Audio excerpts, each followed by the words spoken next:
एक अनूठी यात्रा पर हम निकलते हैं। मनुष्य जाति के पास बहुत शास्त्र हैं, पर अष्टावक्र गीता जैसा शास्त्र नहीं। वेद फीके हैं, उपनिषद बहुत धीमी आवाज में बोलते हैं। गीता में भी ऐसा गौरव नहीं जैसा अष्टावक्र की संहिता में। कुछ बात ही अनूठी है। सबसे बड़ी बात तो यह है कि न समाज, न राजनीति, न जीवन की किसी और व्यवस्था का कोई प्रभाव अष्टावक्र के वचनों पर है। इतना शुद्ध भावातीत वक्तव्य है, समय और काल से अतीत, दूसरा नहीं। शायद इसीलिए अष्टावक्र की गीता, अष्टावक्र की संहिता का बहुत प्रभाव नहीं पड़ा। कृष्ण की गीता का बहुत प्रभाव पड़ा। पहला कारण, कृष्ण की गीता समन्वय है। सत्य की उतनी चिंता नहीं जितनी समन्वय की चिंता है। समन्वय का आग्रह इतना गहरा है कि अगर सत्य थोड़ा खो भी जाए तो कृष्ण राजी है। कृष्ण की गीता खिचड़ी जैसी है, इसलिए सभी को भाती है, क्योंकि सभी का कुछ ना कुछ उसमें मौजूद है। ऐसा कोई संप्रदाय खोजना मुश्किल है जो गीता में अपनी वाणी न खोज ले। ऐसा कोई व्यक्ति खोजना मुश्किल है जो गीता में अपने लिए कोई सहारा न खोज ले। इन सब के लिए अष्टावक्र की गीता बड़ी कठिन होगी। अष्टावक्र समन्वयवादी नहीं, सत्यवादी। सत्य जैसा है वैसा कहा है, बिना किसी लाग लपेट के। सुनने वाले की चिंता नहीं, सुनने वाला समझेगा नहीं समझेगा इसकी भी चिंता नहीं। सत्य का ऐसा शुद्धतम वक्तव्य न पहले कहीं हुआ, न फिर बाद में कभी हो सका। कृष्ण की गीता लोगों को प्रिय है क्योंकि अपना अर्थ निकाल लेना बहुत सुगम है। कृष्ण की गीता काव्यात्मक है। 2 2 5 भी हो सकते हैं, 2 2 3 भी हो सकते हैं। अष्टावक्र के साथ कोई खेल संभव नहीं, वहां 2 2 4 ही होते। अष्टावक्र का वक्तव्य शुद्ध गणित का वक्तव्य है। वहां काव्य को जरा भी जगह नहीं, वहां कविता के लिए जरा सी भी छूट नहीं। जैसा है वैसा कहा है, किसी तरह का समझौता नहीं। कृष्ण की गीता पढ़ो तो भक्त अपना अर्थ निकाल लेता है, क्योंकि कृष्ण ने भक्ति की भी बात की। कर्मयोगी अपना अर्थ निकाल लेता है, क्योंकि कृष्ण ने कर्मयोग की भी बात की है। ज्ञानी अपना अर्थ निकाल लेता है, क्योंकि कृष्ण ने ज्ञान की भी बात की है। कृष्ण कहीं भक्ति को सर्वश्रेष्ठ कहते हैं, कहीं ज्ञान को सर्वश्रेष्ठ कहते हैं, कहीं कर्म को सर्वश्रेष्ठ कहते हैं। कृष्ण का वक्तव्य बहुत राजनीतिक है। वो राजनेता थे, कुशल राजनेता थे। सिर्फ राजनेता थे इतना ही कहना उचित नहीं, कुटिल राजनीतिज्ञ थे, डिप्लोमेट थे। उनके वक्तव्य में बहुत सी बातों का ध्यान रखा गया, इसलिए सभी को गीता भा जाती है। इसलिए तो गीता पर हजारों टीकाएं हैं, अष्टावक्र पर कोई चिंता नहीं करता। क्योंकि अष्टावक्र के साथ राजी होना हो तो तुम्हें अपने को छोड़ना पड़ेगा। बेशर्त तुम अपने को न ले जा सकोगे, तुम पीछे रहोगे तो ही जा सकोगे। कृष्ण के साथ तुम अपने को ले जा सकते हो। कृष्ण के साथ तुम्हें बदलने की कोई भी जरूरत नहीं। कृष्ण के साथ तुम मौजू पड़ सकते हो। इसलिए सभी सांप्रदायिकों ने कृष्ण की गीता पर टीकाएं लिखी। शंकर ने, रामानुज ने, निम्बार्क ने, बल्लभ ने, सबने अपने अर्थ निकाल लिए। कृष्ण ने कुछ ऐसी बात कही है जो बहुअर्थी है, इसलिए मैं कहता हूं काव्यात्मक है। कविता में से मन चाहे अर्थ निकल सकते हैं। कृष्ण का वक्तव्य ऐसा है जैसे वर्षा में बादल गिरते, जो चाहो देख लो। कोई देखता हाथी की सूंड, कोई चाहे गणेश जी को देख ले। किसी को कुछ भी नहीं दिखाई पड़ता, वो कहता कहां की फिजूल बातें कर रहे हो। बादल है, धुआं, इसमें कैसी आकृतियां देख रहे हो। पश्चिम में वैज्ञानिक मन के परीक्षण के लिए स्याही के धब्बे ब्लॉटिंग पेपर पर डाल देते हैं और व्यक्ति को कहते हैं देखो इसमें क्या दिखाई पड़ता है। व्यक्ति गौर से देखता है, उसे कुछ ना कुछ दिखाई पड़ता है। वहां कुछ भी नहीं, सिर्फ ब्लॉटिंग पेपर पर स्याही के धब्बे बेतरतीब फेंके गए, सोच विचार के भी फेंके नहीं गए हैं, ऐसे ही बोतल उड़ेल दी है। लेकिन देखने वाला कुछ ना कुछ खोज लेता है। जो देखने वाला खोजता है वो उसके मन में वो आरोपित कर लेता। तुमने भी देखा होगा, दीवार पर वर्षा का पानी पड़ता है, लकीरें खिंच जाती, कभी आदमी की शक्ल दिखाई पड़ती, कभी घोड़े की शक्ल दिखाई पड़ती। तुम जो देखना चाहते हो आरोपित कर लेते हो। रात के अंधेरे में कपड़ा टंगा है, भूत प्रेत दिखाई पड़ जाते। कृष्ण की गीता ऐसी ही है, जो तुम्हारे मन में है दिखाई पड़ जाएगा। तो शंकर ज्ञान देख लेते हैं, रामानुज भक्ति देख लेते हैं, तिलक कर्म देख लेते हैं, और सब अपने घर प्रसन्नचित्त लौट आते कि ठीक कृष्ण वही कहते हैं जो हमारी मान्यता है।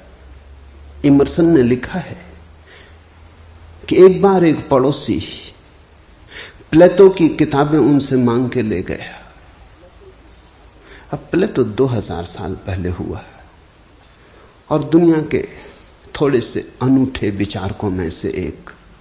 कुछ दिनों बाद इमर्सन ने कहा किताबें पढ़नी हो तो वापस करने। वो पड़ोसी लौटा गया। इमर्सन ने पूछा कैसी लगी। उस आदमी ने कहा कि ठीक इस आदमी प्लेटो के विचार मुझसे मिलते जुलते। कई दफे तो मुझे ऐसा लगा कि इस आदमी को मेरे विचारों का पता कैसे चल गया। प्लेटो 2000 साल पहले हुआ है। इसको शक हो रहा है कि इसने कहीं मेरे विचार तो नहीं चुरा लिए। कृष्ण में ऐसा शक बहुत बार होता है। इसलिए कृष्ण पर सदियां बीत गईं, टीकाएं चलती जाती, हर सदी अपना अर्थ खोज लेती है, हर व्यक्ति अपना अर्थ खोज लेता है। कृष्ण की गीता स्याही के धब्बों जैसी एक कुशल राजनीतिज्ञ का वक्तव्य है। अष्टावक्र की गीता में तुम कोई अर्थ ना खोज पाओगे। तुम अपने को छोड़ के चलोगे तो ही अष्टावक्र की गीता स्पष्ट होगी। अष्टावक्र का सुस्पष्ट संदेश है, उसमें जरा भी तुम अपनी व्याख्या ना डाल सकोगे। इसलिए लोगों ने टीकाएं नहीं लिखी। टीका लिखने की जगह नहीं है, तोड़ने मड़ोड़ने का उपाय नहीं है, तुम्हारे मन के लिए सुविधा नहीं है कि तुम कुछ डाल दो। अष्टावक्र ने इस तरह से वक्तव्य दिया है कि सदियां बीत गई, उस वक्तव्य में कोई कुछ जोड़ नहीं पाया, घटा नहीं पाया। बहुत कठिन है ऐसा वक्तव्य देना। शब्द के साथ ऐसी कुशलता बड़ी कठिन है। इसलिए मैं कहता हूं एक अनूठी यात्रा तुम शुरू कर रहे हो। अष्टावक्र में राजनीतिज्ञों की कोई उत्सुकता नहीं, न तिलक की, न अरविंद की, न गांधी की, न विनोबा की, किसी की कोई उत्सुकता नहीं, क्योंकि तुम अपना खेल न खेल पाओगे। तिलक को उकसाना है देशभक्ति, उठाना है कर्म का ज्वार। कृष्ण की गीता सहयोगी बन जाती। कृष्ण हर किसी को कंधा देने को तैयार है। कोई भी चला लो गोली उनके कंधे पर रख के, वो राजी। कंधा उनका, पीछे छिपने की तुम्हें सुविधा है। और उनके पीछे से गोली चलाओ तो गोली भी बहुमूल्य मालूम पड़ती। अष्टावक्र किसी को कंधे पे हाथ भी नहीं रखने देते। इसलिए गांधी की कोई उत्सुकता नहीं, तिलक की कोई उत्सुकता नहीं, अरविंद विनोबा को कुछ लेना देना नहीं, क्योंकि तुम कुछ थोप ना सकोगे। राजनीति की सुविधा नहीं है। अष्टावक्र राजनीतिक पुरुष नहीं। ये पहली बात ख्याल में रख लेनी जरूरी है। ऐसा सुस्पष्ट खुले आकाश जैसा वक्तव्य जिसमें बादल है ही नहीं, तुम कोई आकृति देख ना पाओगे। आकृति छोड़ोगे, सब बनोगे निराकार, अरूप के साथ जोड़ोगे संबंध, तो अष्टावक्र समझ में आएंगे। अष्टावक्र समझना चाहो तो ध्यान की गहराई में उतरना होगा। कोई व्याख्या से काम होने वाला नहीं। और ध्यान के लिए भी अष्टावक्र नहीं कहते कि तुम बैठ के राम राम जपो। अष्टावक्र कहते हैं तुम कुछ भी करो वो ध्यान ना होगा। करता जहां है वहां ध्यान कैसा? जब तक करना है तब तक भ्रांति है, जब तक करने वाला मौजूद है तब तक अहंकार मौजूद है। अष्टावक्र कहते हैं साक्षी हो जाना है ध्यान। जहां करता छूट जाता तुम सिर्फ देखने वाले रह जाते। दृष्टा मात्र, दृष्टा मात्र हो जाने में ही दर्शन है। दृष्टा मात्र हो जाने में ही ध्यान है। दृष्टा मात्र हो जाने में ही ज्ञान है। इसके पहले कि हम सूत्र में उतरे, अष्टावक्र के संबंध में कुछ बातें समझ लेनी जरूरी है। ज्यादा पता नहीं, क्योंकि न तो वे सामाजिक पुरुष थे न राजनीतिक, तो इतिहास में कोई उल्लेख नहीं है। बस थोड़ी सी घटनाएं ज्ञात हैं, वो भी बड़ी अजीब, भरोसा करने योग्य नहीं, लेकिन समझोगे तो बड़े गहरे अर्थ खुलेंगे। पहली घटना अष्टावक्र पैदा हुए उसके पहले की, पीछे का तो कुछ पता नहीं। गर्भ की घटना। पिता बड़े पंडित, अष्टावक्र मां के गर्भ में। पिता रोज वेद का पाठ करते और अष्टावक्र गर्भ में सुनते। एक दिन अचानक गर्भ से आवाज आती कि रुको भी, ये सब बकवास है। ज्ञान इसमें कुछ भी नहीं, बस शब्दों का संग्रह। शास्त्र में ज्ञान कहां? ज्ञान स्वयं में है। शब्द में सत्य कहां? सत्य स्वयं में।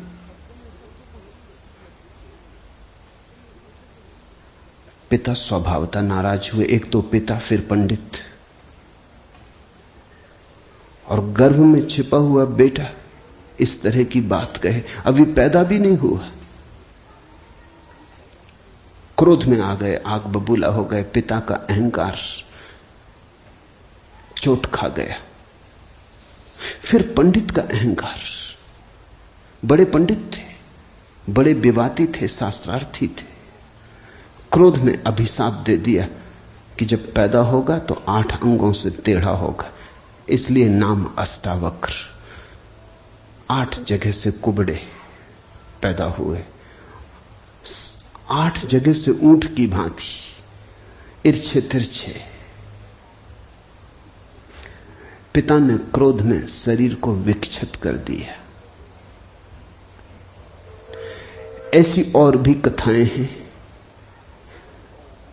कहते हैं बुद्ध जब पैदा हुए तो खड़े खड़े पैदा हुए। मां खड़ी थी वृक्ष के तले, खड़े खड़े मां खड़ी थी, खड़े खड़े पैदा हुए। जमीन पर गिरे नहीं कि चले, 7 कदम चले। 8वें कदम पर रुककर 4 आर्य सत्यों की घोषणा की कि जीवन दुख है। अभी 7 कदम ही चले हैं पृथ्वी पर कि जीवन दुख है। कि दुख से मुक्त होने की संभावना है, कि दुख मुक्ति का उपाय है, कि दुख मुक्ति की अवस्था है, निर्वाण की अवस्था है। लाओत्सु के संबंध में कथा है कि लाओत्सु बूढ़े पैदा हुए, 80 वर्ष के पैदा हुए, 80 वर्ष तक गर्भ में ही रहे। कुछ करने की चाह ही न थी तो गर्भ से निकलने की चाह भी न हुई, कोई वासना ही न थी तो संसार में आने की भी वासना न हुई। जब पैदा हुए तो सफेद बाल थे, 80 वर्ष के बूढ़े थे।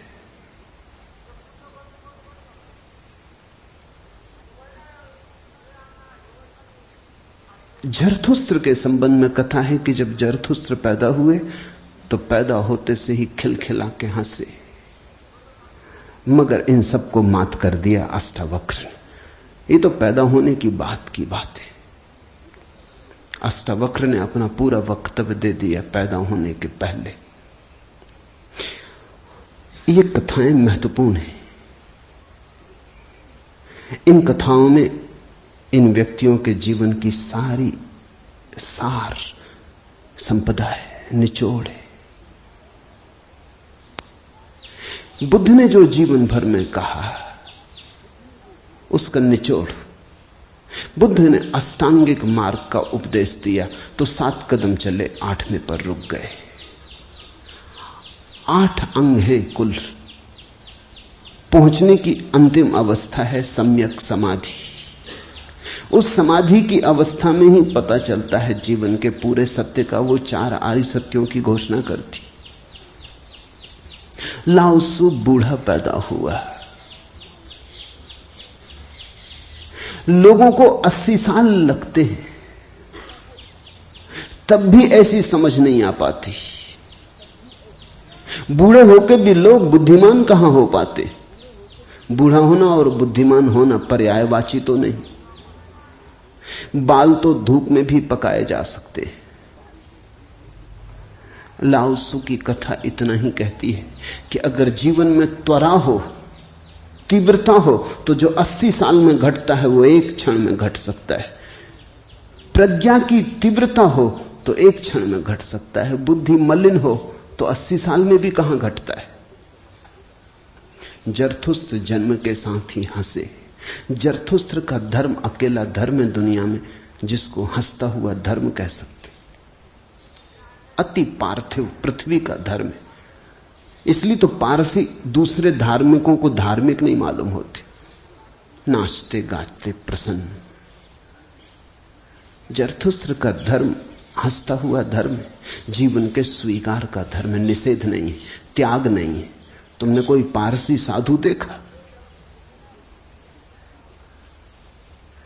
नंग धड़ंग खड़ा हो जाए, छोड़ दे, धूप में खड़ा हो जाए, धूनी रमा के बैठ जाए?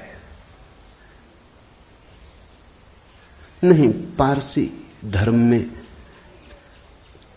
जीवन को सताने, कष्ट देने की कोई व्यवस्था नहीं।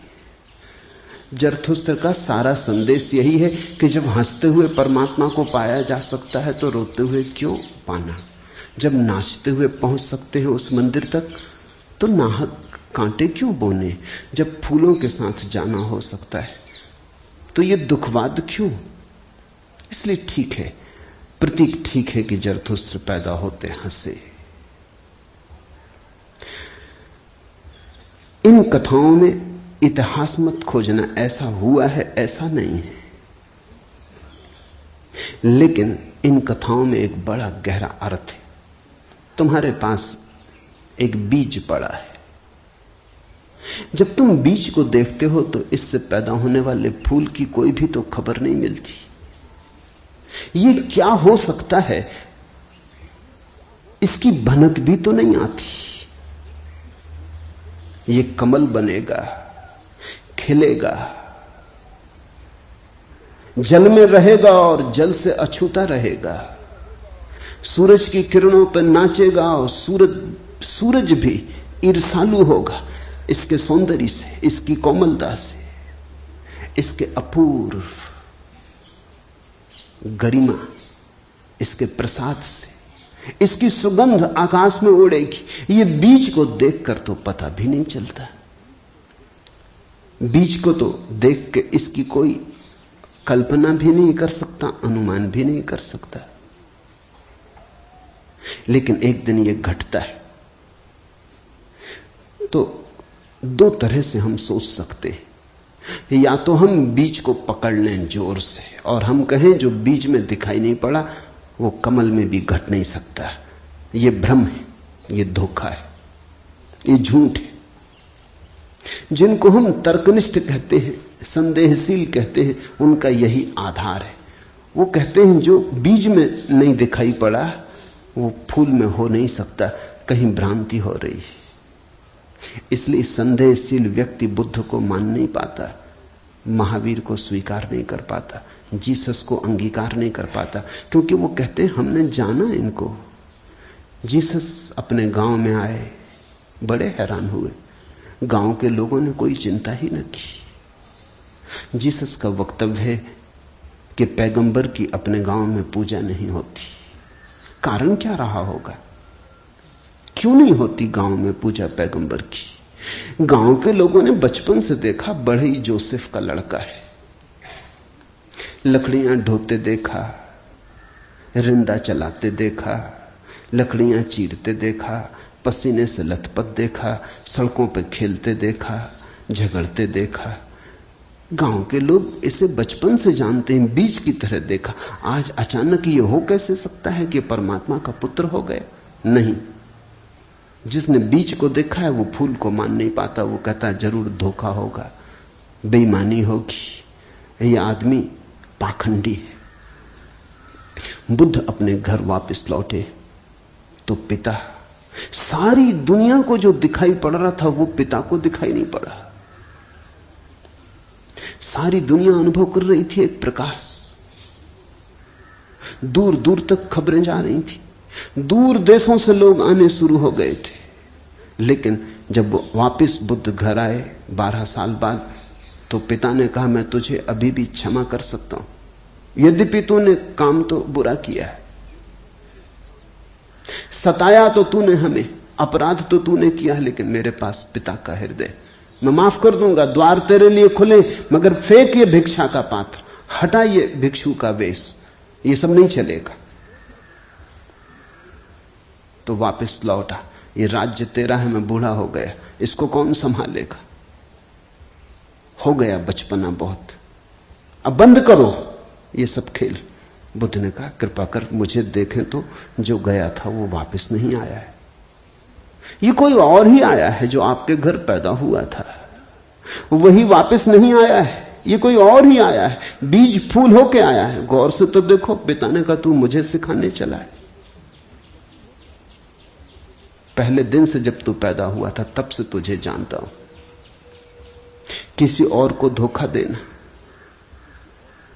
किसी और को समझा लेना, भ्रम में डाल देना, मुझे तू भ्रम में न डाल पाएगा। मैं फिर कहता हूं, मैं तुझे भली भांति जानता हूं, मुझे कुछ सिखाने को चेष्टा मत कर, क्षमा करने को मैं राजी हूं। बुद्ध ने कहा आप और मुझे जानते हैं, मैं तो स्वयं को भी नहीं जानता था, अभी अभी किरणें उतरी हैं और स्वयं को जानो, क्षमा करे। लेकिन ये मुझे कहना ही पड़ेगा कि जिसको आपने देखा वो मैं नहीं हूं, और जहां तक आपने देखा वो मैं नहीं हूं। बाहर बाहर आपने देखा, भीतर आपने कहां देखा? मैं आपसे पैदा हुआ हूं, लेकिन आपने मुझे निर्मित नहीं किया। मैं आपसे आया हूं जैसे एक रास्ते से कोई राहगीर आता है, लेकिन रास्ता और राहगीर का क्या लेना देना? कल रास्ता कहने लगे कि मैं तुझे पहचानता हूं, तू मेरे ही से तो होकर आया। ऐसे ही आप कह रहे हैं आपके पहले भी मैं था, जन्मों जन्मों से मेरी यात्रा चल रही, आपसे गुजरा जरूर, ऐसा मैं औरों से भी गुजरा हूं, और भी मेरे पिता थे, और भी मेरी माताएं थी, लेकिन मेरा होना बड़ा अलग थलग है, कठिन है, बहुत अति कठिन है। अगर बीज देखा तो फूल पर भरोसा नहीं आता, एक तो ढंग है अश्रद्धालु का, तर्कवादी का, संदेहशील का, कि वो कहता है बीज को हम पहचानते हैं तो फूल हो नहीं सकता, हम कीचड़ को जानते हैं उस कीचड़ से कमल हो कैसे सकता है, सब गलत, सपना होगा, भ्रांति होगी, किसी मोहजाल में पड़ गए होगे, किसी ने धोखा दे दिया, कोई जादू, कोई तिलिस्म। एक तो ये रास्ता है। एक रास्ता है श्रद्धालु का, प्रेमी का, भक्त का, सहानुभूति से भरे हृदय का। वो फूल को देखता है और फूल से पीछे की तरफ यात्रा करता है। वो कहता है जब फूल में ऐसा सुगंध हुई, जब फूल में ऐसी विभा प्रकट हुई, जब फूल में ऐसी प्रतिभा, जब फूल में ऐसा कुंवारापन दिखा, तो जरूर बीज में भी रहा होगा। क्योंकि जो फूल में हुआ है वो बीज में न हो तो हो ही नहीं सकता। ये सारी कथाएं घटी हैं ऐसा नहीं। जिन्होंने अष्टावक्र के फूल को देखा उनको ये ख्याल में आया कि जो आज हुआ है वो कल भी रहा होगा, छिपा था, अवगुंठित था, पर्दे में पड़ा था। जो आज है अंत में है वो प्रथम भी रहा होगा। जो मृत्यु के क्षण में दिखाई पड़ रहा है वो जन्म के क्षण में भी मौजूद रहा होगा, अन्यथा पैदा कैसे होता। तो एक तो ढंग है फूल से पीछे की तरफ देखना और एक है बीज से आगे की तरफ देखना। गौर से देखो तो दोनों में सारसूत्र एक ही है, दोनों की आधार भित्ति एक ही है, लेकिन कितना जमीन आसमान का अंतर हो जाता है। जो बीज वाला है वो भी ये कह रहा है कि जो बीज में नहीं है वो फूल में कैसे हो सकता है, ये उसका तर्क है। फूल वाला भी यही कह रहा है, वो कह रहा है जो फूल में है वो बीज में भी होना ही चाहिए। दोनों का तर्क तो एक है, लेकिन दोनों के देखने के ढंग अलग है। बड़ी अड़चन। मुझसे कोई पूछता था कि आपके साथ बचपन में बहुत लोग पढ़े होंगे, स्कूल में, कॉलेज में, वे दिखाई नहीं पड़ते, वे कैसे दिखाई पड़ सकते? उनको बड़ी अड़चन है, वो भरोसा नहीं कर सकते, अति कठिन है उन्हें। कल ही मेरे पास रायपुर से किसी ने एक अखबार भेजा, श्री हरशंकर परसाई ने एक लेख मेरे खिलाफ लिखा है। वो मुझे जानते हैं, कॉलेज के दिनों से जानते हैं, हिंदी के मूर्धन्य व्यंग्य लेखक हैं। मेरे मन में उनकी कृतियों का आदर है। लेख में उन्होंने लिखा है कि जबलपुर की हवा में कुछ खराबी है, यहां धोखेबाज और धूर्ती पैदा होते, जैसे रजनीश, महेश योगी, मुंदड़ा, 3 नाम उन्होंने गिनाए। धन्यवाद उनका, कम से कम मेरा नाम नंबर 1 तो गिनाया। इतनी याद तो रखी, एकदम बिसार नहीं दिया, बिल्कुल भूल गए हो ऐसा नहीं। लेकिन अड़चन स्वाभाविक है, सीधी साफ है, मैं उनकी बात समझ सकता हूं। ये असंभव है बीज को देखा तो फूल में भरोसा। फिर जिन्होंने फूल को देखा उन्हें बीज में भरोसा मुश्किल हो जाता है। तो सभी महापुरुषों की जीवन कथाएं 2 ढंग से लिखी जाती हैं। जो उनके विपरीत हैं वो बचपन से यात्रा शुरू करते हैं, जो उनके पक्ष में है वो अंत से यात्रा शुरू करते हैं और बचपन की तरफ जाते हैं। दोनों एक अर्थ में सही है, लेकिन जो बचपन से यात्रा करके अंत की तरफ जाते हैं वो वंचित रह जाते हैं। उनका सही होना उनके लिए आत्मघाती है। जो अंत से यात्रा करते हैं वो पीछे की तरफ जाते हैं, वो धन्यभागी हैं, क्योंकि बहुत कुछ उन्हें अनायास मिल जाता है जो कि पहले तर्कवादियों को नहीं मिल पाता। अब न केवल मैं गलत मालूम होता हूं, मेरे कारण जबलपुर तक की हवा उनको गलत मालूम होती। कुछ भूल हवा पानी में होनी चाहिए। यदि मैं उनको कहना चाहूंगा जबलपुर को कोई हक नहीं है मेरे संबंध में, हवा पानी को अच्छा या खराब तय करने का। जबलपुर से मेरा कोई बहुत नाता नहीं है, थोड़े दिन वहां था। महेश योगी भी थोड़े दिन वहां थे, उनका भी कोई नाता नहीं। हम दोनों का नाता किसी और जगह से है। उस जगह के लोग इतने सोए हैं कि उन्हें अभी खबर ही नहीं है।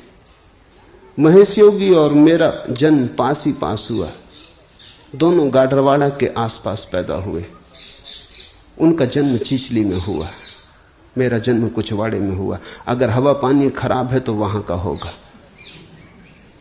इसका दुख गाडरवाड़ा को होना चाहिए, कभी होगा, या सुख। जबलपुर को इसमें बीच में आना नहीं चाहिए। लेकिन मन कैसे तर्क रचता है।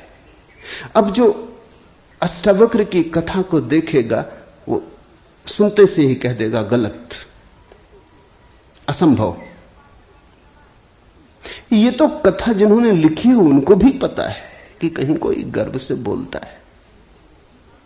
वो तो केवल इतना कह रहे हैं कि जो आखिर में प्रकट हुआ वो गर्भ में मौजूद रहा होगा। जो वाणी आखिर में खिली वो किसी न किसी गहरे तल पर गर्भ में भी मौजूद रही होगी, अन्यथा खिलती कहां से, आती कहां से? सुनने से थोड़ी कुछ आता है, हर चीज के पीछे कारण है। नहीं देख पाए हों हम, लेकिन था तो मौजूद।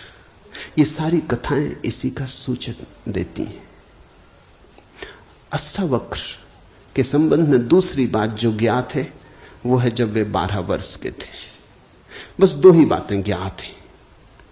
तीसरी उनकी अष्टावक्र गीता है, या कुछ लोग कहते हैं अष्टावक्र संहिता। जब वे 12 वर्ष के थे तो एक बड़ा विशाल शास्त्रार्थ जनक ने रचा। जनक सम्राट थे और उन्होंने सारे देश के पंडितों को निमंत्रण दिया और उन्होंने 1000 गायें राजमहल के द्वार पर खड़ी कर दी और उन्होंने गायों के सींगों पर सोना मढ़ दिया और हीरे जवाहरात लटका दिए और कहा जो भी विजेता होगा वो इन गायों को हाँक के ले जाए। बड़ा विवाद हुआ। अष्टावक्र के पिता भी उस विवाद में गए। खबर आई सांझ होते होते कि पिता हार रहे हैं। सबसे तो जीत चुके थे, वंदिन नाम के एक पंडित से हारे जा रहे हैं। ये खबर सुन के अष्टावक्र भी राजमहल पहुंच गया। सभा सजी थी, विवाद अपनी आखिरी चरम अवस्था में था, निर्णायक घड़ी करीब आती थी। पिता के हारने की स्थिति बिल्कुल पूरी तय हो चुकी थी। अब हारे तब हारे की अवस्था थी। अष्टावक्र दरबार में भीतर चला गया। पंडितों ने उसे देखा, महापंडित इकट्ठे थे। उसका 8 अंगों से टेढ़ा मेढ़ा शरीर, वो चलता तो भी देख के लोगों को हंसी आती। उसका चलना भी बड़ा हास्यास्पद था। सारी सभा हंसने लगी। अष्टावक्र भी खिल के हंसा। जनक ने पूछा, और सब हंसते हैं वो तो मैं समझ गया क्यों हंसते, लेकिन बेटे तू क्यों हंसा? अष्टावक्र ने कहा, मैं इसलिए हंस रहा हूं कि इन चम्हारों की सभा में सत्य का निर्णय हो रहा है। बड़ा आदमी अनूठा रहा होगा। ये चम्हार यहां क्या कर रहे हैं? सन्नाटा छा गया। चम्हार? सम्राट ने पूछा, तेरा मतलब? उसने कहा, सीधी सी बात है, इनको चमड़ी ही दिखाई पड़ती, मैं नहीं दिखाई पड़ता। मुझसे सीधा साधा आदमी खोजना मुश्किल है, वो तो इनको दिखाई ही नहीं पड़ता। इनको आड़ा टेढ़ा शरीर दिखाई पड़ता है। ये चम्हार है, ये चमड़ी के पारखी। राजन, मंदिर के टेढ़े होने से कहीं आकाश टेढ़ा होता है?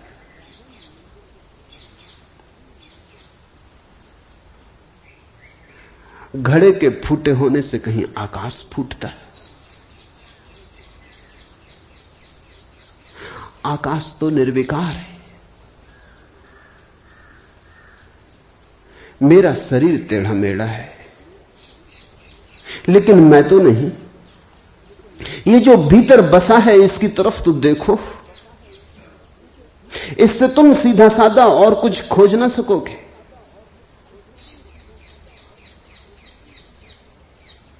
ये बड़ी चौंकाने वाली घोषणा थी। सन्नाटा छा गया होगा। जनक प्रभावित हुआ, झटका खाया। निश्चित ही कहां चम्हारों की भीड़ इकट्ठी करके बैठा है। खुद पे भी पश्चाताप हुआ, अपराध लगा कि मैं भी हंसा। उस दिन तो कुछ न कहते बना, लेकिन दूसरे दिन सुबह जब सम्राट घूमने निकला था तो राह पर अष्टावक्र दिखाई पड़ा। उतरा, घोड़े से पैरों में गिर पड़ा। सबके सामने तो हिम्मत न जुटा पाया। एक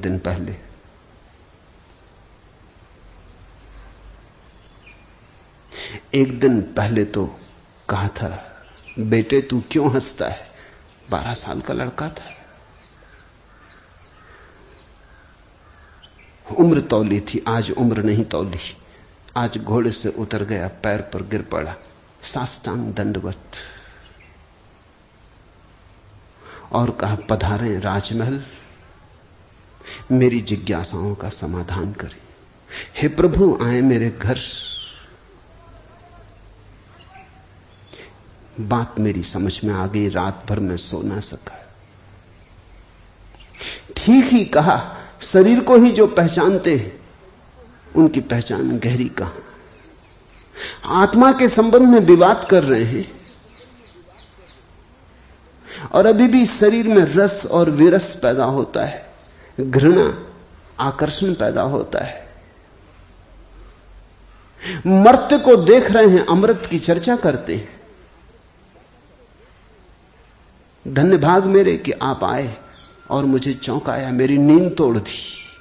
अब पधारो।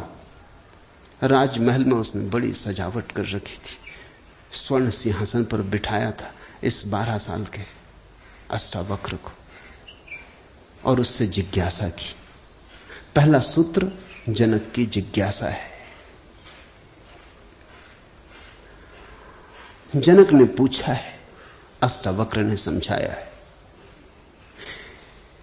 इससे ज्यादा अष्टावक्र के संबंध में और कुछ पता नहीं है, और कुछ पता होने की जरूरत भी नहीं। काफी है, इतना बहुत है। हीरे बहुत होते भी नहीं, कंकड़ पत्थर ही बहुत होते। हीरा एक भी काफी होता है। ये 2 छोटी सी घटनाएं हैं। एक तो जन्म के पहले की गर्भ से आवाज और घोषणा कि क्या पागलपन में पड़े हो, शास्त्र में उलझे हो, शब्द में उलझे हो, जागो। ये ज्ञान नहीं है, ये सब उधार है, ये सब बुद्धि का ही जाल है, अनुभव नहीं। इसमें रंच मात्र भी सार नहीं है। कब तक अपने को भरमाए रखोगे? और दूसरी घटना, राजमहल में हंसना पंडितों का और कहना अष्टावक्र का कि जीवन में देखने की 2 दृष्टियां हैं, एक आत्मदृष्टि, एक चर्म दृष्टि। चम्हार चमड़ी को देखता है, प्रज्ञावान आत्मा को देखता है। तुमने गौर किया? चम्हार तुम्हारे चेहरे की तरफ देखते नहीं, वो जूते को ही देखता। असल में चम्हार जूते को देख के सब पहचान लेता तुम्हारे संबंध में कि आर्थिक हालत कैसी है, सफलता मिल रही कि विफलता मिल रही, भाग्य कैसा चल रहा, वो सब जूते में लिखा है। जूते की सिलवटें कह देती, जूते की दशा कह देती। जूते में तुम्हारी आत्मकथा लिखी, चम्हार पढ़ लेता। जूते में चमक, जूते का ताजा और नया होना, चम्हार तुमसे प्रसन्नता से मिलता है। जूता ही उसके लिए तुम्हारी आत्मा का सबूत है। दर्जी कपड़े देखता है, तुम्हारा कोट कपड़ा देख के समझ लेता हालत कैसी। सबकी अपनी बंधी हुई दृष्टियां हैं। सिर्फ आत्मवान ही आत्मा को देखता है, उसकी कोई दृष्टि नहीं है। उसके पास दर्शन है। एक छोटी घटना और, जो अष्टावक्र के जीवन से संबंधित नहीं, रामकृष्ण और विवेकानंद के जीवन से संबंधित है, लेकिन अष्टावक्र से उसका जोड़ है। फिर हम सूत्रों में प्रवेश करें। विवेकानंद रामकृष्ण के पास आए तब उनका नाम नरेंद्रनाथ था। विवेकानंद तो बाद में रामकृष्ण ने उनको पुकारा। जब आए रामकृष्ण के पास तो अति विवादी थे, नास्तिक थे, तर्कवादी थे, हर चीज के लिए प्रमाण चाहते थे। कुछ चीजें हैं जिनके लिए कोई प्रमाण नहीं, मजबूरी है। परमात्मा के लिए कोई प्रमाण नहीं है और प्रमाण नहीं। प्रेम के लिए कोई प्रमाण नहीं है और प्रमाण नहीं। सौंदर्य के लिए कोई प्रमाण नहीं है और प्रमाण नहीं है। अगर मैं कहूं देखो ये खजूरेना के वृक्ष कैसे सुंदर, और तुम कहो हमें तो कोई सौंदर्य दिखाई नहीं पड़ता, वृक्ष जैसे वृक्ष, सिद्ध करें मुश्किल हो जाएगी। कैसे सिद्ध करें कि सुंदर है? सुंदर होने के लिए सौंदर्य की परख चाहिए और तो कोई उपाय नहीं। आंख चाहिए और तो कोई उपाय नहीं। कहते हैं मजनू ने कहा कि लैला को जानना हो तो मजनू की आंख चाहिए। ठीक कहा। लैला को देखने का और कोई उपाय ही नहीं। मजनू को बुलाया था उसके गांव के राजा ने और कहा था तू पागल है, मैं तेरी लैला को जानता हूं, साधारण सी लड़की है, काली कलूटी, कुछ खास नहीं, तुझ पे मुझे दया आती। ये मेरे राजमहल की 12 लड़कियां खड़ी, ये इस देश की सुंदरतम स्त्रियां, इनमें से तू कोई भी चुन ले, ये तुझे रोते देख के मेरा भी प्राण रोता है। उसने देखा और उसने कहा इनमें तो लैला कोई भी नहीं, ये तो लैला के मुकाबले तो दूर, उसके चरण की धूल भी नहीं। सम्राट कहने लगा मजनू तू पागल है। मजनू ने कहा यह हो सकता है, लेकिन एक बात आपसे कहना चाहता हूं, लैला को देखना हो तो मजनू की आंख चाहिए।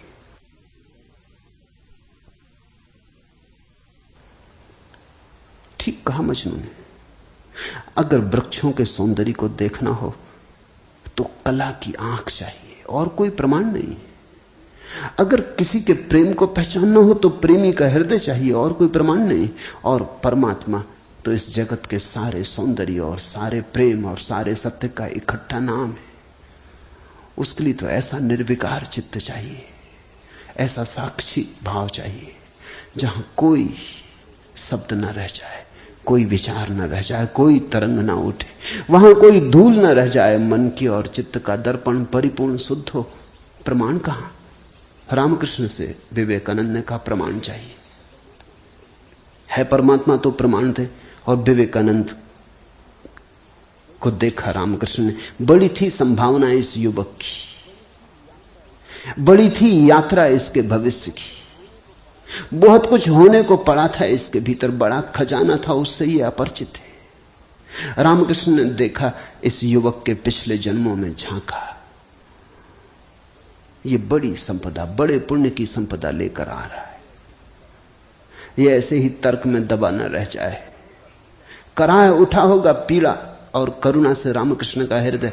उन्होंने कहा छोड़, प्रमाण वगैरह बाद में सोच लेंगे, मैं जरा बूढ़ा हुआ, मुझे पढ़ने में अड़चन होती, तू अभी जवान, तेरी आंख अभी तेज, ये किताब पढ़ी, इसे तू पढ़।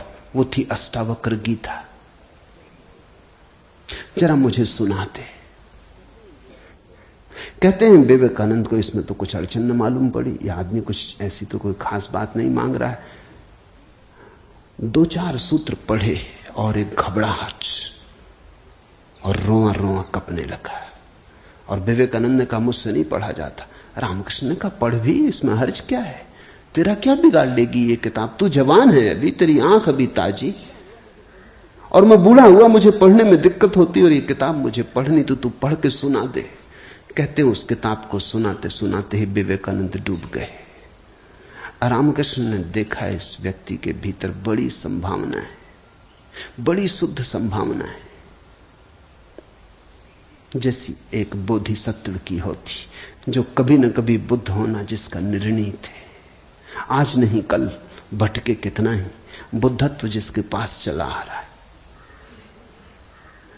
क्यों अष्टावक्र की गीता रामकृष्ण ने कही कि तू पढ़ के मुझे सुना दे? क्योंकि इससे ज्यादा शुद्धतम वक्तव्य और कोई नहीं। ये शब्द भी अगर तुम्हारे भीतर पहुंच जाएं तो तुम्हारी सोई हुई आत्मा को जगाने लगेंगे। ये शब्द तुम्हें तरंगायित करेंगे, ये शब्द तुम्हें आह्लादित करेंगे, ये शब्द तुम्हें झकझोरेंगे। इन शब्दों के साथ क्रांति घटित हो सकती। अष्टावक्र की गीता को मैंने यूं ही नहीं चुना है, और जल्दी नहीं चुना, बहुत देर करके चुना है, सोच विचार के। दिन थे जब मैं कृष्ण की गीता पर बोला, क्योंकि भीड़ भाड़ मेरे पास थी। भीड़ भाड़ के लिए अष्टावक्र गीता का कोई अर्थ न था। बड़ी चेष्टा करके भीड़ भाड़ से छुटकारा पाया है। अब तो थोड़े से विवेकानंद यहां हैं, अब तो उनसे बात करनी है जिनकी बड़ी संभावना है। उन थोड़े से लोगों के साथ मेहनत करनी है जिनके साथ मेहनत का परिणाम हो सकता है। अब हीरे तराशने, कंकड़ पत्थरों पर यह छेनी खराब नहीं करनी, इसलिए चुनी है अष्टावक्र की गीता। तुम तैयार हुए हो इसलिए चुनी। पहला सूत्र, जनक ने कहा, हे प्रभु, पुरुष ज्ञान को कैसे प्राप्त होता है, और मुक्ति कैसे होगी, और वैराग्य कैसे प्राप्त होगा, यह मुझे कहिए। एतत् मम ब्रूहि प्रभो, मुझे समझाएं प्रभु।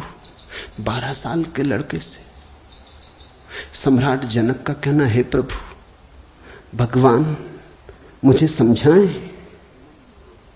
एतत् मम ब्रूहि, मुझे ना समझ को कुछ समझ दें, मुझे अज्ञानी को जगाएं। 3 प्रश्न पूछे हैं। कथम ज्ञानम, कैसे होगा ज्ञान?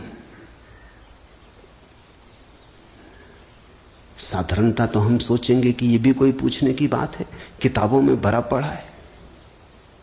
जनक भी जानता था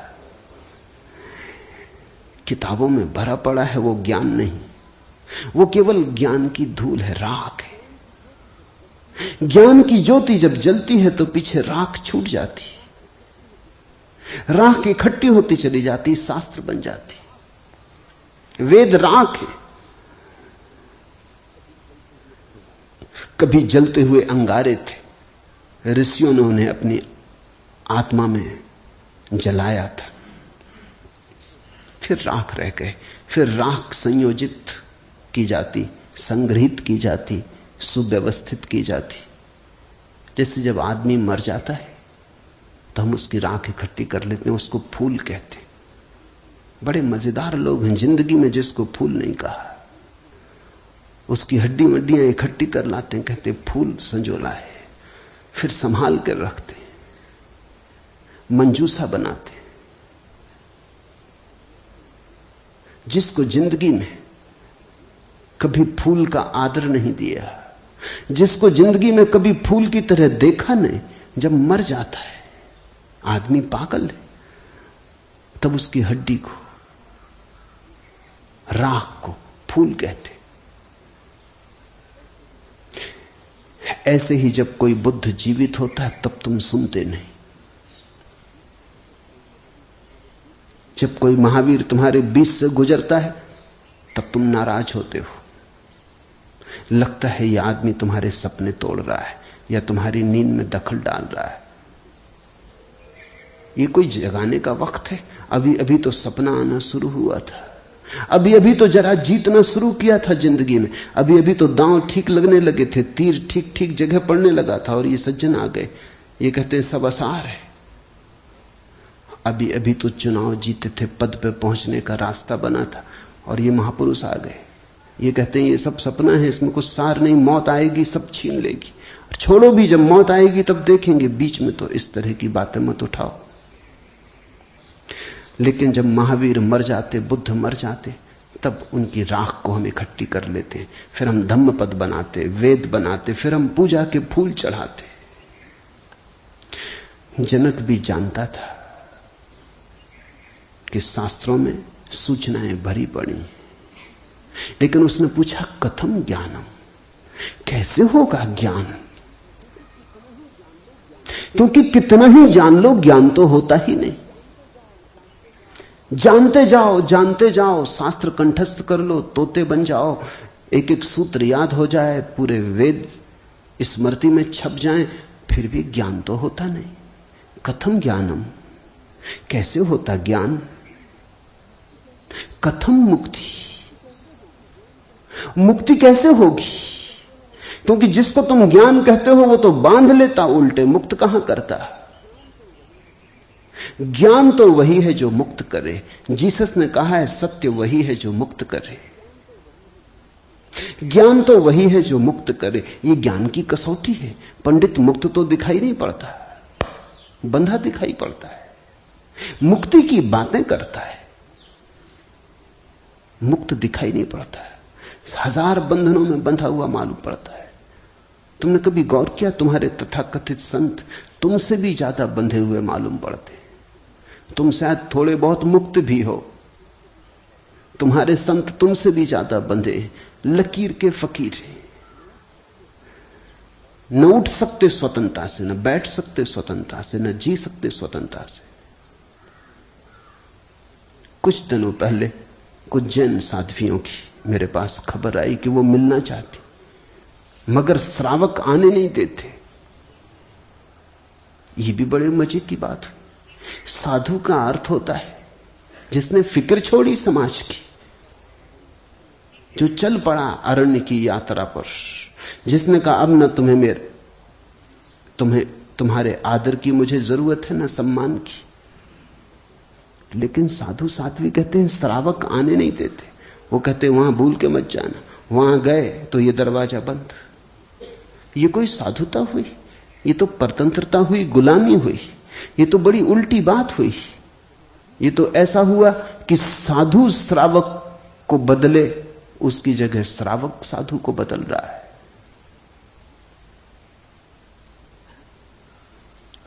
एक मित्र ने आके मुझे कहा, एक जैन साध्वी आपकी किताबें पढ़ती लेकिन चोरी से, टेप भी सुनना चाहती लेकिन चोरी से, और अगर कभी किसी के सामने आपका नाम भी ले दो तो वो इस तरह हो जाती जैसे उसने कभी आपका नाम सुना ही नहीं। ये मुक्ति हुई। जनक ने पूछा कथम मुक्ति, कैसे होती मुक्ति, क्या है मुक्ति? उस ज्ञान को मुझे समझाएं जो मुक्त कर देता है। स्वतंत्रता मनुष्य की सबसे महत्वपूर्ण आकांक्षा है। सब पालो, लेकिन गुलामी अगर रही तो छिदती है। सब मिल जाए, स्वतंत्रता ना मिले तो कुछ भी नहीं मिला। मनुष्य चाहता है खुला आकाश, कोई सीमा ना हो। वो मनुष्य की अंतरतम निगूढ़तम आकांक्षा है, जहां कोई सीमा ना हो, कोई बाधा ना हो। इसी को परमात्मा होने की आकांक्षा कहो, मोक्ष की आकांक्षा कहो। हमने ठीक शब्द चुना है, मोक्ष। दुनिया की किसी भाषा में ऐसा प्यारा शब्द नहीं। स्वर्ग, फिरदौस, इस तरह के शब्द हैं, लेकिन उन शब्दों में मोक्ष की कोई धुन नहीं है। मोक्ष का संगीत ही अनूठा है। उसका अर्थ ही केवल इतना है, ऐसी परम स्वतंत्रता जिस पर कोई बाधा नहीं है। स्वतंत्रता इतनी शुद्ध कि जिस पे कोई सीमा नहीं। पूछा जनक ने कैसे होगी मुक्ति और कैसे होगा वैराग्य? हे प्रभु मुझे समझाकर कहिए। अष्टावक्र ने गौर से देखा होगा जनक की तरफ, क्योंकि गुरु के लिए वही पहला काम है कि जब कोई जिज्ञासा करे तो वो गौर से देखे जिज्ञासा किस स्रोत से आती, पूछने वाले ने क्यों पूछा है। उत्तर तो तभी सार्थक हो सकता है जब प्रश्न क्यों किया गया है वो समझ में आ जाए, वो साफ हो जाए। ध्यान रखना, सद्ज्ञान को उपलब्ध व्यक्ति सद्गुरु तुम्हारे प्रश्न का उत्तर नहीं देता, तुम्हें उत्तर देता है। तुम क्या पूछते हो इसकी फिक्र कम है, तुमने क्यों पूछा है, तुम्हारे पूछने के पीछे अंतर चेतन में छिपा हुआ जाल क्या है? तुम्हारे प्रश्नों की आड़ में वस्तुतः कौन सी आकांक्षा छिपी है?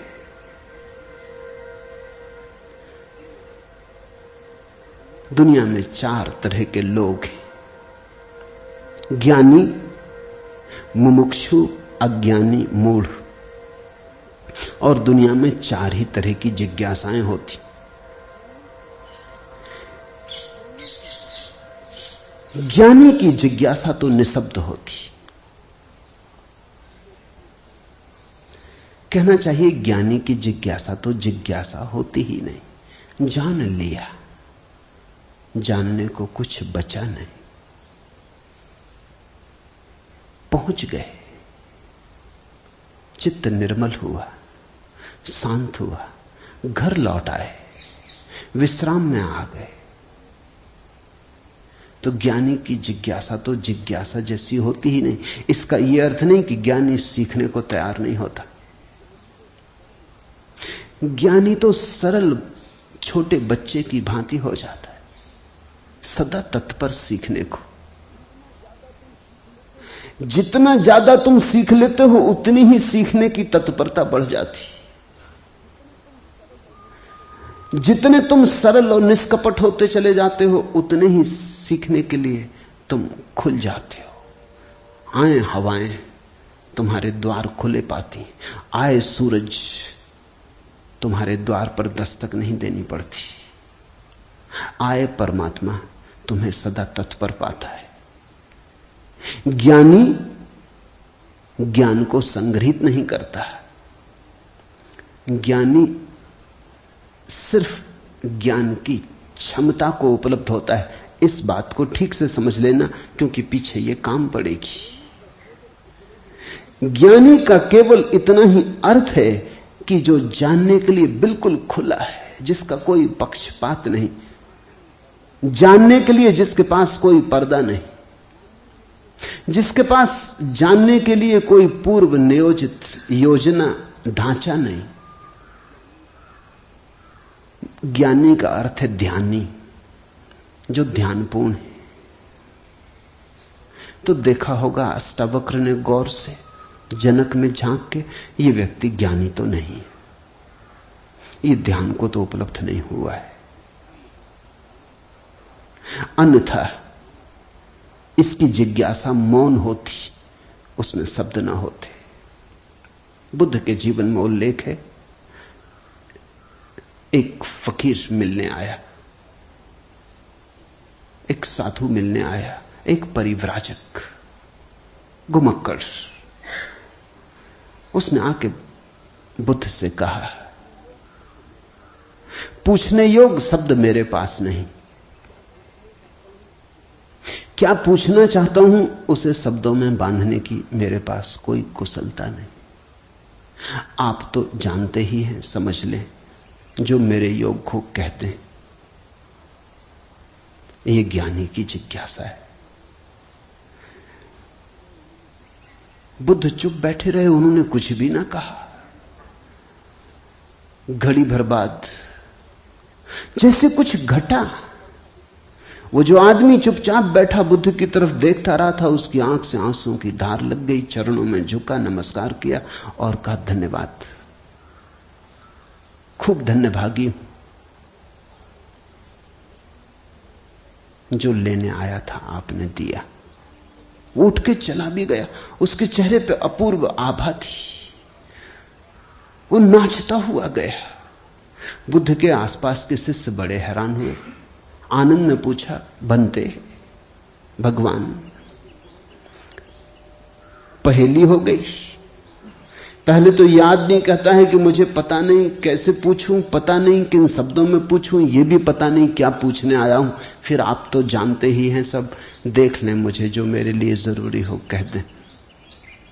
पहले तो ये आदमी ही जरा पहेली था, ये कोई ढंग हुआ पूछने का। और जब तुम्हें यही पता नहीं कि क्या पूछना, तो पूछना ही क्यों? पूछना क्या? खूब रही। फिर यही बात खत्म ना हुई, आप चुप बैठे सो चुप बैठे रह गए। आपको ऐसा कभी मौन देखा नहीं? कोई पूछता तो आप उत्तर देते। कभी कभी तो ऐसा होता कोई नहीं भी पूछता तो भी आप उत्तर देते। आपकी करुणा सदा बहती रहती। क्या हुआ अचानक कि आप चुप रह गए और आंख बंद हो गई? और फिर क्या रहस्यमय घटा कि वो आदमी रूपांतरित होने लगा। हमने उसे बदलते देखा, हमने उसे किसी और ही रंग में डूबते देखा, उसमें मस्ती आते देखी। वो नाचता हुआ गया है, आंसुओं से भरा हुआ, गदगद आह्लादित, वो चरणों में झुका।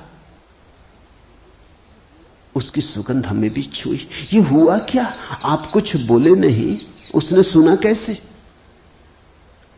और हम तो इतने दिनों से, वर्षों से आपके पास हैं। हम पर आपकी कृपा कम है क्या? ये प्रसाद जो उसे दिया हमें क्यों नहीं मिलता? लेकिन ध्यान रहे उतना ही मिलता है जितना तुम ले सकते हो। बुद्ध ने कहा सुनो, घोड़े, आनंद से घोड़े की बात की क्योंकि आनंद छत्री था, बुद्ध का चचेरा भाई था और बचपन से ही घोड़े का बड़ा शौक था। उसे घुड़सवार था, प्रसिद्ध घुड़सवार था, प्रतियोगी था बड़ा। उसने कहा सुन आनंद, बुद्ध ने कहा घोड़े 4 प्रकार के होते। एक तो मारो भी तो भी टस से मस नहीं होते, रद्दी से रद्दी घोड़े, जितना मारो उतना ही हठ योगी हो जाते हैं, बिल्कुल हट बांध के खड़े हो जाते। तुम मारो तो वो जिद बना लेते हैं कि देखें कौन जीतता। फिर दूसरे तरह के घोड़े होते हैं, मारो तो चलते हैं, न मारो तो नहीं चलते, कम से कम पहले से बेहतर। फिर तीसरे तरह के घोड़े होते हैं, कोड़ा फटकारो, मारना काफी जरूरी नहीं, सिर्फ कोड़ा फटकारो, आवाज काफी। और भी कुलीन होते, दूसरे से भी बेहतर। फिर आनंद, तुझे जरूर पता होगा ऐसे भी घोड़े होते हैं कि कोड़े की छाया देख के भागते हैं, फटकारना भी नहीं पड़ता। ये ऐसा ही घोड़ा था, छाया काफी। अष्टावक्र ने देखा होगा गौर से। जब तुम आके मुझसे कुछ पूछते हो तो तुम्हारे प्रश्न से ज्यादा महत्वपूर्ण सवाल तुम हो। कभी कभी तुम्हें भी ऐसा लगता होगा कि तुमने जो नहीं पूछा था वो मैंने उत्तर दिया है, और कभी कभी तुम्हें ऐसा भी लगता होगा कि शायद मैं टाल गया तुम्हारे प्रश्न को, बचाव कर गया, कुछ और उत्तर दे गया हूं। लेकिन सदा तुम्हारी भीतरी जरूरत ज्यादा महत्वपूर्ण। तुम क्या पूछते हो ये उतना महत्वपूर्ण नहीं, क्योंकि तुम्हें खुद ही ठीक पता नहीं तुम क्या पूछते हो, क्यों पूछते हो। उत्तर वही दिया जाता है जिसकी तुम्हें जरूरत है। तुम्हारे पूछने से कुछ तय नहीं होता। देखा होगा अष्टावक्र ने ज्ञानी तो नहीं है जनक, अज्ञानी है फिर क्या? अज्ञानी भी नहीं है, क्योंकि अज्ञानी तो अकड़ा से भरा होता है। अज्ञानी तो झुकना जानता ही नहीं। ये तो मुझ 12 साल की उम्र के लड़के के पैरों में झुक गया, साष्टांग दंडवत की। ये अज्ञानी के लिए असंभव है। अज्ञानी तो समझता है कि मैं जानता ही हूं, मुझे कौन समझाएगा। अज्ञानी अगर कभी पूछता भी है तो तुम्हें गलत सिद्ध करने को पूछता है, क्योंकि अज्ञानी तो ये मान के चलता है कि पता तो मुझे है ही, देखें इनको भी पता है या नहीं। अज्ञानी परीक्षा के लिए पूछता है। नहीं, इसकी आंखें जनक की तो बड़ी निर्मल है। मुझ 12 साल के अनजान अपरिचित लड़के को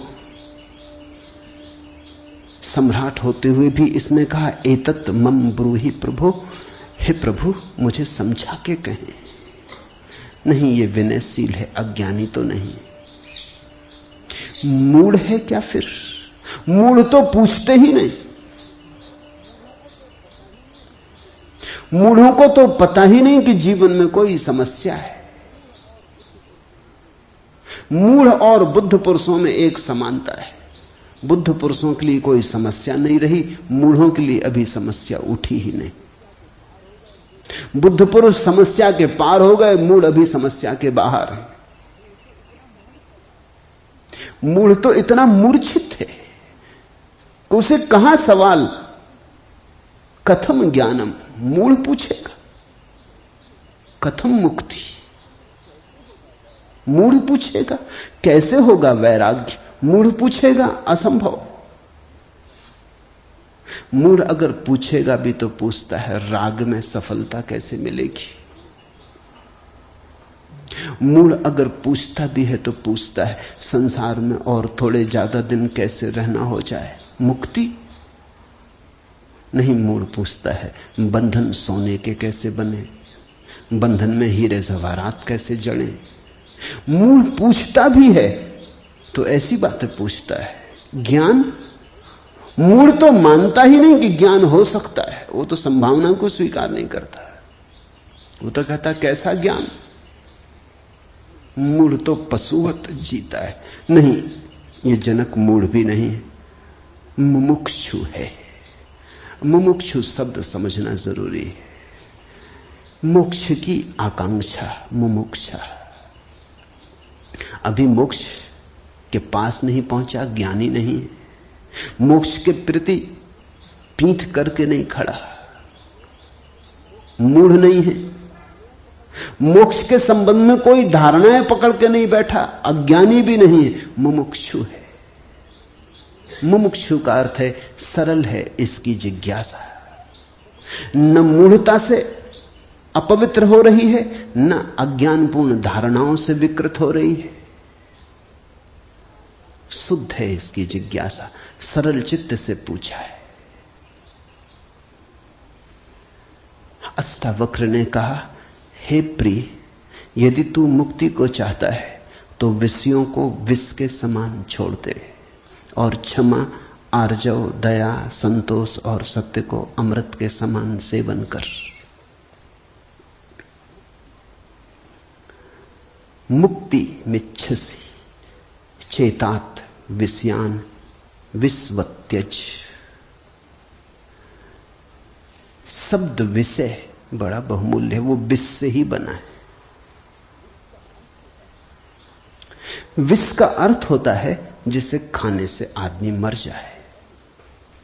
विषय का अर्थ होता है जिसे खाने से हम बार बार मरते। बार बार भोग, बार बार भोजन, बार बार महत्वाकांक्षा, ईर्ष्या, क्रोध, जलन, बार बार इन्हीं को खा खा के तो हम मरे।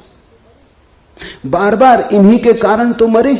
अब तक हमने जीवन में जीवन कहां जाना, मरने को ही जाना है। अब तक हमारा जीवन, जीवन की प्रज्वलित ज्योति कहां, मृत्यु का ही धुआं है। जन्म से लेकर मृत्यु तक हम मरते ही तो हैं, धीरे धीरे जीते कहां। रोज रोज मरते। जिसको हम जीवन कहते हैं वो एक सतत मरने की प्रक्रिया है। अभी हमें जीवन का तो पता ही नहीं, तो हम जिएंगे कैसे। ये शरीर तो रोज क्षीण होता चला जाता है, ये बल तो रोज खोता चला जाता है, ये भोग और विषय तो रोज हमें चूसते चले जाते, जरा जीर्ण करते चले जाते। ये विषय और कामनाएं तो छेदों की तरह, इनसे हमारी ऊर्जा और आत्मा रोज बहती चली जाती। आखिर में घड़ा खाली हो जाता, उसको हम मृत्यु कहते। तुमने कभी देखा, अगर छिद्र वाले घड़े को कुएं में डालो तो जब तक घड़ा पानी में डूबा होता है भरा मालूम पड़ता है। उठाओ पानी के ऊपर, खींचो रस्सी, बस खाली होना शुरू हुआ। जोर का शोरगुल होता है, उसी को तुम जीवन कहते हो। जलधारें गिरने लगती, उसी को तुम जीवन कहते हो। और घड़ा जैसे जैसे पास आता है, हाथ के खाली होता चला जाता। जब हाथ में आता है तो खाली घड़ा, जल की एक बूंद भी नहीं। ऐसा ही हमारा जीवन है। बच्चा पैदा नहीं हुआ, भरा मालूम होता है। पैदा हुआ कि खाली होना शुरू हुआ। जन्म का पहला दिन मृत्यु का पहला दिन है, खाली होने लगा। एक दिन मरा, 2 दिन मरा, 3 दिन मरा। जिनको तुम जन्मदिन कहते हो, अच्छा हो मृत्यु दिन कहो तो ज्यादा सत्यतर होगा। 1 साल मर जाते हो, उसको कहते हो चलो एक जन्मदिन आ गया। 50 साल मर गए, कहते हो 50 साल जी लिए, स्वर्ण जयंती मनाए। 50 साल मरे मौत करीब आ रही, जीवन दूर जा रहा है, घड़ा खाली हो रहा है। जो दूर जा रहा है उसके आधार पर तुम जीवन को सोचते हो, या जो पास आ रहा है उसके आधार पर? यह कैसा उल्टा गणित। हम रोज मर रहे हैं, मौत करीब सरकती आती। अष्टावक्र कहते हैं विषय हैं विषवत, क्योंकि उन्हें खा खा के हम सिर्फ मरते हैं, उनसे कभी जीवन तो मिलता नहीं। यदि तू मुक्ति चाहता है हे तात, हे प्रिय, तो विषयों को विष के समान छोड़ दे और क्षमा, आर्जव, दया, संतोष और सत्य को अमृत के समान सेवन कर। अमृत का अर्थ होता है जिससे जीवन मिले, जिससे अमृतत्व मिले, जिससे उसका पता चले जो फिर कभी नहीं मरेगा। तो क्षमा, क्रोध विष है, क्षमा अमृत है, आर्जव, कुटिलता विष है, सीधा सरलपन आर्जव अमृत है, दया, कठोरता, क्रूरता विष है, दया, करुणा अमृत है, संतोष, असंतोष का कीड़ा खाए चला जाता। असंतोष का कीड़ा हृदय में कैंसर की तरह फैलता चला जाता है, विष को फैलाए चले जाता है। संतोष जो है उससे तृप्ति, जो नहीं है उसकी आकांक्षा नहीं, जो है वो काफी से ज्यादा है, वो है ही काफी से ज्यादा। आंख खोलो जरा देखो, संतोष कोई थोपना नहीं है ऊपर जीवन को। जरा गौर से देखो, तुम्हें जो मिला है वो तुम्हारी जरूरत से सदा ज्यादा है। तुम्हें जो चाहिए वो मिलता ही रहा है। तुमने जो चाहा है वो सदा मिल गया है। तुमने दुख चाहा है तो दुख मिल गया है, तुमने सुख चाहा है तो सुख मिल गया है, तुमने गलत चाहा तो गलत मिल गया है। तुम्हारी चाह ने तुम्हारे जीवन को रचा है। चाह बीज है, फिर जीवन उसकी फसल है। जन्मों जन्मों में जो तुम चाहते रहे हो वही तुम्हें मिलता रहा है। कई बार तुम सोचते हो हम कुछ और चाह रहे हैं, जब मिलता है तो कुछ और मिलता है। तो तुम्हारे चाहने में भूल नहीं हुई है, सिर्फ तुमने चाहने के लिए गलत शब्द चुन लिया था। जैसे तुम चाहते हो सफलता, मिलती है विफलता, तुम कहते हो विफलता मिल रही, चाही तो सफलता थी। लेकिन जिसने सफलता चाही उसने विफलता को स्वीकार कर ही लिया। वो विफलता से भीतर डर ही गया है। विफलता के कारण ही तो सफलता चाह रहा है, और जब जब सफलता चाहेगा तब तक विफलता का ख्याल आएगा। विफलता का ख्याल भी मजबूत होता चला जाएगा। सफलता तो कभी मिलेगी, लेकिन रास्ते पर यात्रा तो विफलता में ही बीतेगी। विफलता का भाव संग्रीभूत होगा, वो इतना संग्रीभूत हो जाएगा कि वही एक दिन प्रकट हो जाएगा। तब तुम कहते हो कि हमने तो सफलता चाही थी, लेकिन सफलता के चाहने में तुमने विफलता को चाह लिया। लाओजू ने कहा है सफलता चाहिए विफलता मिलेगी।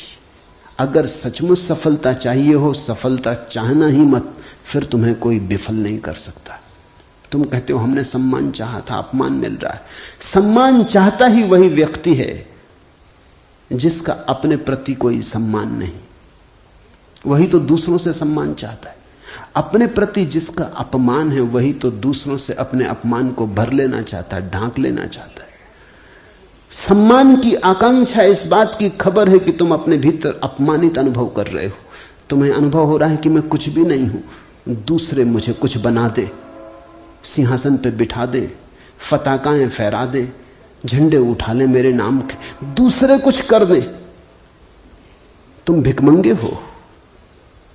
तुमने अपना अपमान तो खुद कर लिया जब तुमने सम्मान चाहा, और यह अपमान गहन होता जाएगा। लाओसू कहता है मेरा कोई अपमान नहीं कर सकता क्योंकि मैं सम्मान चाहता ही नहीं। यह सम्मान को पा लेना है। लाओजू कहता है मुझे कोई हरा नहीं सकता क्योंकि जीत की हमने बात ही छोड़ दी, अब हराओगे कैसे? तुम उसी को हरा सकते हो जो जीतना चाहता है। अब ये जरा उलझा हुआ हिसाब है। इस दुनिया में सम्मान उन्हें मिलता है जिन्होंने सम्मान नहीं चाहा, सफलता उन्हें मिलती है जिन्होंने सफलता नहीं चाही। क्योंकि जिन्होंने सफलता नहीं चाही उन्होंने तो स्वीकार ही कर लिया कि सफल तो हम हैं ही, अब और चाहना क्या है। सम्मान तो हमारे भीतर आत्मा का है ही, अब और चाहना क्या है। परमात्मा ने सम्मान दे दिया तुम्हें पैदा करके, अब और किसका सम्मान चाहते हो। परमात्मा ने तुम्हें काफी गौरव दे दिया, जीवन दिया, यह सौभाग्य दिया कि आंख खोलो, देखो हरे वृक्षों को, फूलों को, पक्षियों को, कान दिए, सुनो संगीत को, जलप्रपात के मरमर को, बोध दिया कि बुद्ध हो सको। अब और क्या चाहते हो। सम्मानित तो तुम हो गए, परमात्मा ने तुम्हें प्रमाण पत्र दिया। तुम भिखारी की तरह किन से प्रमाण पत्र मांग रहे हो? उनसे जो तुमसे प्रमाण पत्र मांग रहे। ये बड़ा मजेदार मामला है। दो भिखारी एक दूसरे के सामने खड़े भीख मांग रहे। ये भीख मिलेगी कैसे? दोनों भिखारी। तुम किससे सम्मान मांग रहे हो? किसके सामने खड़े हो? ये अपमान कर रहे हो तुम अपना, और यही अपमान गहन होता जाएगा। संतोष का अर्थ होता है देखो जो तुम्हारे पास है, देखो जरा आंख खोल के जो तुम्हें मिला ही है। ये अष्टावक्र की बड़ी बहुमूल्य कुंजी है, ये धीरे धीरे तुम्हें साफ होगी। अष्टावक्र की दृष्टि बड़ी क्रांतिकारी है, बड़ी अनूठी, जड़ मूल से क्रांति की है। संतोष और सत्य को अमृत के समान सेवन कर, क्योंकि असत्य के साथ जो जिएगा वो असत्य होता चला जाएगा। जो असत्य को बोलेगा, असत्य को जिएगा, स्वभावतः असत्य से घिरता चला जाएगा। उसके जीवन से संबंध विच्छिन्न हो जाएंगे, जड़ें टूट जाएंगी। परमात्मा में जड़ें चाहते हो तो सत्य के द्वारा ही वे जड़ें हो सकती हैं। प्रामाणिकता और सत्य के द्वारा ही तुम परमात्मा से जुड़ सकते हो। परमात्मा से टूटना है तो असत्य का धुआं पैदा करो, असत्य के बादल अपने पास बनाओ। जितने तुम असत्य होते चले जाओगे उतने परमात्मा से दूर होते चले जाओगे। तू न पृथ्वी है, न जल है, न वायु है, न आकाश है। मुक्ति के लिए आत्मा को, अपने को, इन सब का साक्षी चैतन्य जान। सीधी सीधी बातें, भूमिका भी नहीं। अभी दो वचन नहीं बोले अष्टावक्र ने कि ध्यान आ गया, कि समाधि की बात आ गई। जानने वाले के पास समाधि के अतिरिक्त और कुछ जताने को है भी नहीं। वो दो वचन भी बोले, क्योंकि एकदम से अगर समाधि की बात होगी तो शायद तुम चौंक ही जाओगे, समझ ही ना पाओगे। मगर दो वचन और सीधी समाधि की बात आ गई। अष्टावक्र 7 कदम भी नहीं चलते, बुद्ध तो 7 कदम चले, 8वें कदम पे समाधि। अष्टावक्र तो पहला कदम ही समाधि का उठाते। तू न पृथ्वी है, न जल, न वायु, न आकाश। ऐसी प्रतीति में अपने को थिर कर। मुक्ति के लिए आत्मा को, अपने को, इन सब का साक्षी चैतन्य जान। साक्षी सूत्र है, इससे महत्वपूर्ण सूत्र और कोई भी नहीं। देखने वाले बनो, जो हो रहा है उसे होने दो, उसमें बाधा डालने की जरूरत नहीं। ये देह तो जल है, मिट्टी है, अग्नि है, आकाश है। तुम इसके भीतर तो वो दिए हो जिसमें ये सब जल, अग्नि, मिट्टी, आकाश, वायु प्रकाशित हो रही। तुम दृष्टा हो। इस बात को गहन करो। साक्षिणाम चिद्रूपम आत्मानम विद्धि। ये इस जगत में सर्वाधिक बहुमूल्य सूत्र है। साक्षी बनो। इसी से होगा ज्ञान, इसी से होगा वैराग्य, इसी से होगी मुक्ति। प्रश्न 3 थे, उत्तर 1 है। यदि तू देह को अपने से अलग कर और चैतन्य में विश्राम कर स्थित है तो तू अभी ही सुखी, शांत और बंध मुक्त हो जाएगा। इसलिए मैं कहता हूं ये जड़ मूल से क्रांति है। पतंजलि इतनी हिम्मत से नहीं कहते कि अभी ही, पतंजलि कहते हैं करो अभ्यास, यम नियम साधो, प्राणायाम प्रत्याहार आसन, शुद्ध करो, जन्म जन्म लगेंगे तब सिद्धि है। महावीर कहते हैं पंच महाव्रत, और तब जन्म जन्म लगेंगे, तब होगी निर्जरा, तब कटेगा जाल कर्मों का। सुनो अष्टावक्र को, यदि देहम पृथकृत्य चित्ति विश्राम्य तिष्ठसि अधुनैव सुखी शांतो बंध मुक्तो भविष्यसि। अधुनैव, अभी, यहीं, इसी क्षण। यदि तू देह को अपने से अलग कर और चैतन्य में विश्राम कर स्थित है, अगर तूने एक बात देखनी शुरू कर दी कि ये देह मैं नहीं हूं, मैं करता और भोगता नहीं हूं, ये जो देखने वाला मेरे भीतर छिपा है जो सब देखता है। बचपन था कभी तो बचपन देखा, फिर जवानी आई तो जवानी देखी, फिर बुढ़ापा आया तो बुढ़ापा देखा। बचपन नहीं रहा तो मैं बचपन तो नहीं हो सकता। आया और गया, मैं तो हूं। जवानी नहीं रही तो मैं जवानी तो नहीं हो सकता। आई और गई, मैं तो हूं। बुढ़ापा आया जा रहा है तो मैं बुढ़ापा नहीं हो सकता, क्योंकि जो आता है जाता है वो मैं कैसे हो सकता हूं। मैं तो सदा हूं। जिस पे बचपन आया, जिस पे जवानी आई, जिस पे बुढ़ापा आया, जिस पे हजार चीजें आई और गईं, मैं वही शाश्वत हूं। स्टेशनों की तरह बदलती रहती बचपन, जवानी, बुढ़ापा, जन्म, यात्री चलता जाता। तुम स्टेशन के साथ अपने को एक तो नहीं समझ लेते। पूना की स्टेशन पर तुम ऐसा तो नहीं समझ लेते कि मैं पूना हूं। फिर पहुंचे मनमाड़ तो ऐसा तो नहीं समझ लेते कि मैं मनमाड़ हूं। तुम जानते हो कि पूना आई गई, मनमाड़ आया गया।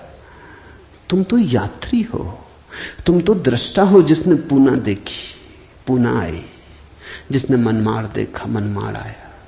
तुम तो देखने वाले हो। तो पहली बात, जो हो रहा है उसमें से देखने वाले को अलग कर लो। देह को अपने से अलग कर और चैतन्य में विश्राम। और करने योग्य कुछ भी नहीं है। जैसे लाओत्सु का सूत्र है समर्पण, वैसे अष्टावक्र का सूत्र है विश्राम, रेस्ट। करने का कुछ भी नहीं है। मेरे पास लोग आते हैं, वो कहते हैं ध्यान कैसे करें। वो प्रश्न ही गलत पूछ रहे हैं। गलत पूछते हैं तो मैं उनको कहता हूं करो। क्या करोगे?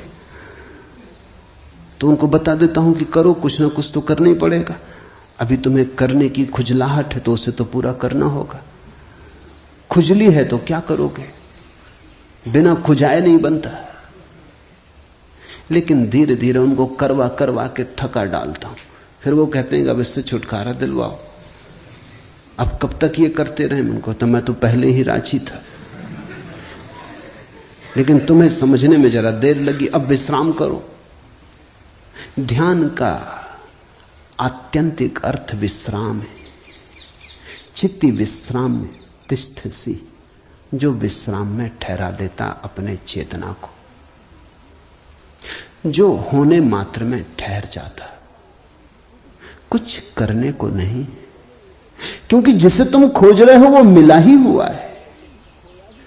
क्योंकि जिसे तुम खोज रहे हो उसे कभी खोया ही नहीं, उसे खोया नहीं जा सकता। वही तुम्हारा स्वभाव है। अयम आत्मा ब्रह्म, तुम ब्रह्म हो, अनल हक, तुम सत्य हो। कहां खोजते हो? कहां भागे चले जाते हो? अपने को ही खोजने कहां भागे चले जाते हो? रुको, ठहरो। परमात्मा दौड़ने से नहीं मिलता, क्योंकि परमात्मा दौड़ने वाले में छिपा है। परमात्मा कुछ करने से नहीं मिलता, क्योंकि परमात्मा करने वाले में छिपा है। परमात्मा के होने के लिए कुछ करने की जरूरत ही नहीं, तुम हो ही। इसलिए अष्टावक्र कहते हैं चित्ती विश्राम में, विश्राम करो, ढीले छोड़ो अपने को, ये तनाव छोड़ो। कहां जाते? कहीं जाने को नहीं, कहीं पहुंचने को नहीं। और चैतन्य में विश्राम तो तू अभी ही इसी क्षण अधुनैव सुखी शांत और बंध मुक्त हो जाएगा। अनूठा है वचन, नहीं कोई और शास्त्र इसका मुकाबला करता है। तू ब्राह्मण आदि वर्ण नहीं, और न तू कोई आश्रम वाला है, और न आंख आदि इंद्रियों का विषय। असंग और निराकार तू सबका विश्व का साक्षी है, ऐसा जानकर सुखी हो। अब ब्राह्मण कैसे टीका लिखे? तू ब्राह्मण आदि वर्ण नहीं। अब हिंदू इस शास्त्र को कैसे सिर पे उठाएं, क्योंकि उनका तो सारा धर्म वर्ण और आश्रम पे खड़ा है। और ये तो पहले से ही अष्टावक्र जड़ काटने लगे। वो कहते हैं तू कोई ब्राह्मण नहीं है, न कोई शूद्र है, न कोई क्षत्रिय है। ये सब बकवास है, ये सब ऊपर के आरोपण है, ये सब राजनीति और समाज का खेल है। तू तो सिर्फ ब्रह्म है, ब्राह्मण नहीं, क्षत्रिय नहीं, शूद्र नहीं। तू ब्राह्मण आदि वर्ण नहीं, और न तू कोई आश्रम वाला है, और न तो यह है कि तू ब्रह्मचर्य आश्रम में है कि गृहस्थाश्रम में है कि वानप्रस्थ की संन्यास। कोई आश्रम वाला नहीं है। तू तो इन सारी स्थानों के भीतर से गुजरने वाला दृष्टा साक्षी। अष्टावक्र की गीता हिंदू दावा नहीं कर सकते हमारी। अष्टावक्र की गीता सबकी है। अगर अष्टावक्र के समय में मुसलमान होते, हिंदू होते, ईसाई होते, तो उन्होंने कहा होता न तू हिंदू है, न तू ईसाई है, न तू मुसलमान है। अब ऐसे अष्टावक्र को कौन मंदिर बनाए? इसके लिए कौन इसके शास्त्र को सिर पे उठाए? कौन दावेदार बने? क्योंकि ये सभी का निषेध कर रहे हैं। मगर ये सत्य की सीधी घोषणा है, असंग और निराकार तू सबका विश्व का साक्षी है, ऐसा जानकर सुखी हो। अष्टावक्र ये नहीं कहता कि ऐसा तुम जानोगे तो फिर सुखी होगे। वचन को ठीक से सुनना। अष्टावक्र कहते हैं